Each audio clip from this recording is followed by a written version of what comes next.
It's 2 a.m.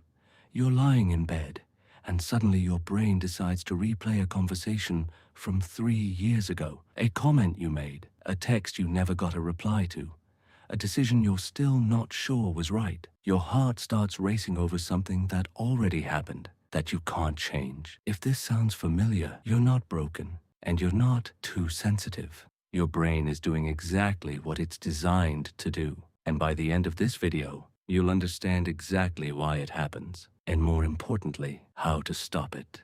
Welcome back to MindFacts Daily. Today, we're going deep into the psychology of overthinking, the real neuroscience behind it, why it feels impossible to stop, and the exact techniques psychologists use to break the cycle. Stick around till the end, because point number 6 is the one most people never talk about, and it might be the missing piece for you. First, let's define what we're actually talking about. Overthinking isn't just thinking a lot. Psychologists define it as a pattern of repetitive, passive thinking about the causes and consequences of a problem without moving toward a solution. There are actually two types: rumination, replaying the past. Why did I say that? What if I had done it differently? Worry, spiraling about the future. What if this goes wrong? What if they think badly of me? Both feel like your brain is working on something. But research shows that in most cases, it's not solving anything. It's just running the same loop again and again, burning mental energy without progress. To understand why this happens, we need to go back thousands of years. Deep in your brain, there's a small almond-shaped structure called the amygdala. Its entire job is to detect threats and keep you alive. Back when humans lived in tribes, a threat meant a predator or a rival tribe. Today we don't have tigers chasing us, but the amygdala doesn't know that. It still scans your environment for danger, except now, the threats are social. A friend who didn't text back, a boss who seemed annoyed, a comment that got fewer likes than you expected. Your brain treats social rejection almost the same way it treats physical danger. In fact, brain imaging studies have shown that social rejection activates the same regions of the brain as physical pain. That's why a single awkward interaction can replay in your mind for days. Your brain genuinely believes it's protecting you by not letting it go.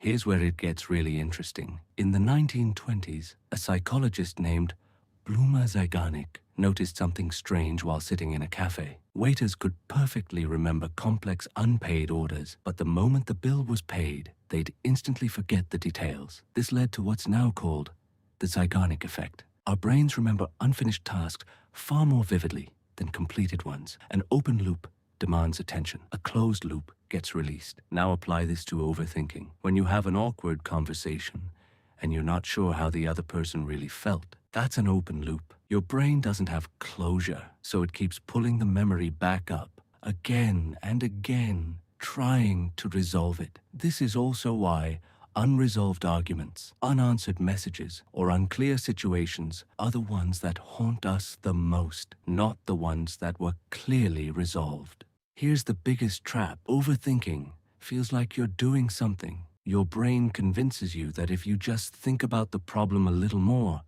you'll find the answer or prevent something bad from happening. Psychologists call this an illusion of control. Studies on anxiety show that people who worry often believe subconsciously that worrying itself prevents bad outcomes, as if thinking about a plane crash keeps the plane safe. But in reality, most overthinking isn't analysis. It's repetition. You're not generating new solutions.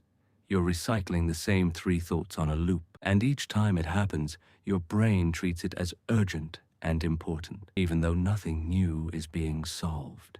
Now let's talk about what this does to your body. Every time you overthink, your brain signals your adrenal glands to release cortisol, the primary stress hormone. In short bursts, cortisol is helpful. It sharpens focus during real danger. But when you're overthinking constantly, cortisol stays elevated for long periods.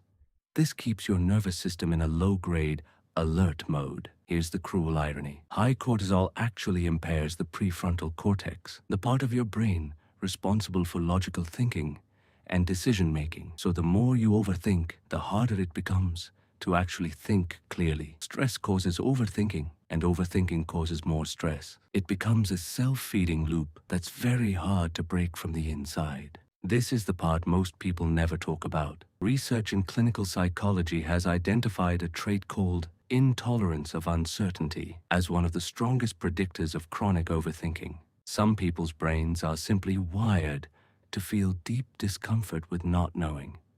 Not knowing how someone feels about you. Not knowing if a decision was the right one.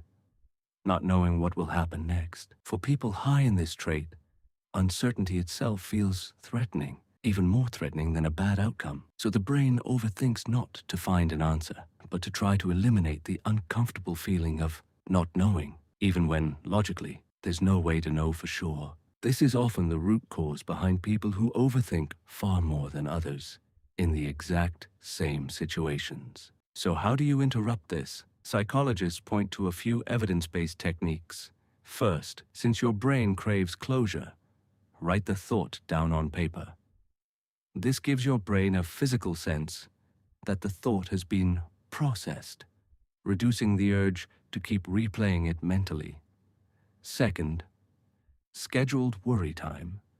Instead of trying to suppress overthinking, set aside a specific 10-minute window each day to think about your worries on purpose. Outside that window, when overthinking starts, you tell your brain, "Not now. We'll deal with this at 6 p.m. Over time, this trains your brain to stop treating every thought as urgent. Third, the 5-4-3-2-1 grounding technique. Name 5 things you see, 4 things you can touch, 3 things you hear, 2 things you smell, 1 thing you taste. This forces your brain out of abstract looping thoughts and back into the present physical moment. Fourth, labeling the loop.